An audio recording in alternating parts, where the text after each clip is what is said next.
జగన్మోహన్ రెడ్డి గారు చేసినటువంటి కొన్ని కార్యక్రమాల ద్వారా కొన్ని సెక్షన్స్‌లో తీవ్రమైన వ్యతిరేకత ఉన్నమాట వాస్తవం ప్రభుత్వం మీద. ఓకే. వీళ్ళు అసలు ఇంకొకసారి జగనొస్తే మేము ఇక్కడి నుంచి పారిపోయి హైదరాబాద్‌లో తలదాచుకోవాల్సొస్తుంది అని ఓపెన్‌గా మాట్లాడుతున్నారు. ఒక వర్గం. హ్మ్. అది ఇప్పుడు ఆంధ్రప్రదేశ్ అంటే కుల రాజకీయాలకి నెలవుగా మారుతుందన్నట్టుగా అందరూ అనలిస్టులందరూ కూడా చెప్పేది అదే. సో అలా మీరు అన్న దాన్ని బట్టి అయితే ఒక వర్గం అనంటే ఒక కులమే బయటకు వచ్చి కులమే. ఒక కులానికి చెందినటువంటి వాళ్ళు కమ్మ సామాజిక వర్గం అనే పదం అక్కర్లేదు కానీ కులం అని మాట్లాడుకోవచ్చు. కమ్మ కులంలో చాలామంది మాట్లాడుతున్నారు ఇది ఓపెన్గానే. ఇంకొకసారి జగన్ వస్తే హైదరాబాద్ పారిపోవటమో లేకపోతే ఇంకెక్కడికన్నా పారిపోవటమో చేయాలి అనే మాట మాట్లాడేస్తున్నారు. ఎందుకంత టార్గెట్ చేసి అన్ని చేస్తున్నాడు అనేటువంటి ఒక ఇంప్రెషన్కి గురయ్యారు వాళ్ళు. అంటే ఆయన చేసినటువంటి కొన్ని కార్యక్రమాలు నేను ఇందాక చెప్పినట్టు కన్స్ట్రక్షన్ ఏరియాలో ఆయన కొంత డిస్టర్బ్ చేశాడు. ఓకే. అది వీళ్ళు పర్సనల్గా తీసుకున్నారు. అంటే ఆ వ్యాపారంలో ఉన్నారు వాళ్ళు. అంటే తెలుగుదేశం పార్టీ ఆర్థిక మూలాలను దెబ్బ కొట్టడం అనే వ్యూహంలో భాగంగా జగన్మోహన్ రెడ్డి టార్గెట్ చేస్తున్నాడు అని కూడా ఒక మాట విన్నాం కదా మనం. పర్టికులర్గా రియల్ ఎస్టేట్ రంగం మీద దాడి, రియల్ ఎస్టేట్ వ్యాపారం దెబ్బతింది. దీనికి ఒక పాజిటివ్ కోణం కూడా ఉంది. అంటే భూములు పెద్ద రేట్లకు అమ్ముకున్న ఆలోచన ఉన్న వాళ్ళేమో జై చంద్రబాబు అంటున్నారు. భూముల రేట్లు తగ్గి కొనుక్కోవాలి అనుకుంటున్న వాళ్ళు జగన్మోహన్ రెడ్డికి జై కొడుతున్నారు అనే యాంగిల్ తీసుకుంటే ఎక్కువ మంది ప్రజలు ఎవరున్నారు? భూములు అమ్ముకోవటానికి అంటే పెద్ద రేట్లు పెట్టి అమ్ముకోవాలి చాలా తక్కువ ఉంటారు వాళ్ళు అనేవాళ్ళు ఉన్నారా? లేకపోతే తక్కువ రేట్లో కొనుక్కోవాలనుకునే వాళ్ళు, ఆసక్తి ఉన్న వాళ్ళు ఎక్కువ ఉంటారు కదా. సో అలా చూసినా కానీ జగన్మోహన్ రెడ్డికి ఎడ్జ్ ఉంది అనుకోవాల్సి వస్తుంది. ఓకే. దానికి ఆయన ఆల్రెడీ ఒక సిగ్నల్ ఇచ్చాడు. మీరు రాజధాని నిర్మాణము అన్నారు, అమరావతి మహానగర నిర్మాణము అని కదా మీరు దెబ్బతింది. రాజధాని రెఫరెండం జగన్మోహన్ రెడ్డి చేయలే. లాస్ట్ ఎలక్షన్స్లో చంద్రబాబు నాయుడు చేశాడు. చంద్రబాబు నాయుడు రెఫరెండంగా మార్చాడు దాన్ని.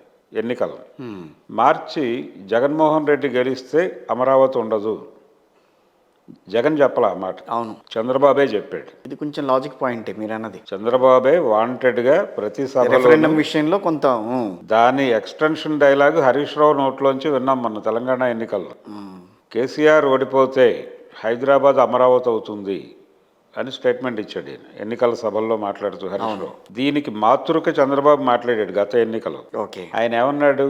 జగన్మోహన్ రెడ్డి గెలిస్తే అమరావతి ఉండదు, అమరావతి కావాలనుకుంటే తెలుగుదేశానికి ఓటేయండి అన్నాడు. అమరావతి పరివాహక ప్రాంతంలో కూడా తెలుగుదేశం పార్టీ లేదు. లోకేష్తో సహా వెళ్ళిపోయారు అక్కడ. టోటల్ స్టేట్లో 151 సీట్లు వాళ్ళు గెలుచుకున్నారు. అంటే జనం మాకు అమరావతి అక్కర్లేదని చెప్పినట్టే కదా. అలా ఎలా డిసైడ్ చేస్తారు? మీరే కదా రెఫరెండంకి వెళ్ళారు. జగన్మోహన్ రెడ్డి వెళ్ళా. అవును, చంద్రబాబు నాయుడు రెఫరెండంకి. అలా అని జగన్మోహన్ రెడ్డి గారు కూడా నేను అమరావతిని రాజధానిగా కొనసాగిస్తానని కూడా మాట్లాడలేదు కదా. ఆయన అసలు ఏం మాట్లాడలేదు. ఆయన అసెంబ్లీలో అమరావతి తీర్మానం పెట్టినప్పుడు అనుకూలంగానే ఓటేశాడు. అది అమరావతి రాజధాని అనేదాన్ని ఆయన యాక్సెప్ట్ చేశాడు అసెంబ్లీ వేదిక మీద. అవును, కానీ మీరు రెఫరెండంగా మార్చారు ఎన్నికలకు వెళ్ళినప్పుడు. ప్రజల అభిప్రాయం ప్రకారం నేను అమరావతి వద్దనుకున్నాను అన్నాడు అనుకోండి. తప్పిదం మీరు చేశారు తప్పించి జగన్మోహన్ రెడ్డి గారు కాదు ఆ విషయంలో చేసింది. జగన్మోహన్ రెడ్డి చేయలే. అయితే జగన్మోహన్ రెడ్డికి ఒక వ్యూహం ఉంది. ఆయన క్యాపిటల్కి సంబంధించి డబ్బులు పెట్టడానికి ఇష్టపడకపోవడం చేత ఆయన నవరత్నాలు ప్రోగ్రాం ఉంది ఆయనకి. అందుకని ఈవెన్ డెవలప్మెంట్ లేకపోయినప్పటికీ ఎవరైనా అడిగితే డబ్బులు ఎక్కడున్నాయి, మొత్తం అకౌంట్లో వేస్తున్నాం కదా అని మాట్లాడుతున్నాడు ఆయన. ఈ పద్ధతిలోకి తీసుకెళ్ళాడు. ప్రజల డబ్బులతో ప్రజల ఓట్లు కొనటం అనే ఒక పద్ధతిని చాలా కాలం నుంచి చాలా మంది నాయకులు తీసుకొచ్చారు. ఇందిరాగాంధీ దగ్గర నుంచి నడుస్తుంది అదే. సంక్షేమ పథకాలు అంటే అవే కదా. అవును, సంక్షేమ పథకము అనగా మీ డబ్బులతో మీ ఓట్లు కొనుక్కోవటం. అది 2 రూపాయల కిలో బియ్యం అనే పేరుతో కొంటారా, లేకపోతే అది ఆమోదం ఉంది కాబట్టి, సంక్షేమ పథకాలకు సంబంధించి ఆమోదం ఉంది కాబట్టి పార్టీలు కూడా దానికి ఓకే అని అంటున్నాయి కదండి. అవును. అయితే సంక్షేమ పథకాలలో కూడా అంటే తెలంగాణలో సంక్షేమ పథకాలు ఇచ్చినప్పటికీ కేసీఆర్ని పక్కన పెట్టారు కదా అని మాట్లాడుతున్నారు. ఇంప్లిమెంటేషన్లో కొంచెం తేడా వచ్చింది కాబట్టి పక్కన పెట్టారు. ఇంప్లిమెంటేషన్ మాత్రమే కాదండి, తెలంగాణలో ఇచ్చినటువంటి సంక్షేమ పథకాల్లో మేజర్ సంక్షేమ పథకం రైతు బంధు అని చెప్తున్నారు. రైతు బంధు చివరిలో దళిత బంధు. నిజానికి ఇది ఒక అంటే విలేజ్లో ఉన్నటువంటి రైతులకి ఎలా వెళ్ళింది సిగ్నల్? ఈ రైతు బంధు ఎవరు కూడా కౌలు రైతులు ఉన్నారు తప్ప ల్యాండ్ లార్డ్స్ ఎవరు లేరు. వ్యవసాయం చేయట్లా. రెండోది సీలింగ్ లేదు దీనిలో. రకరకాల పేర్లతో 100 ఎకరాలు బినామీ పేర్లతో ఒకే కాంపౌండ్లో ఉన్నటువంటి కుటుంబాలకు కూడా గంపగొత్తగా రైతు బంధు పథకం కింద డబ్బులు వెళ్ళిపోయినాయి. ఓకే. వీళ్ళందరూ ఎవరు?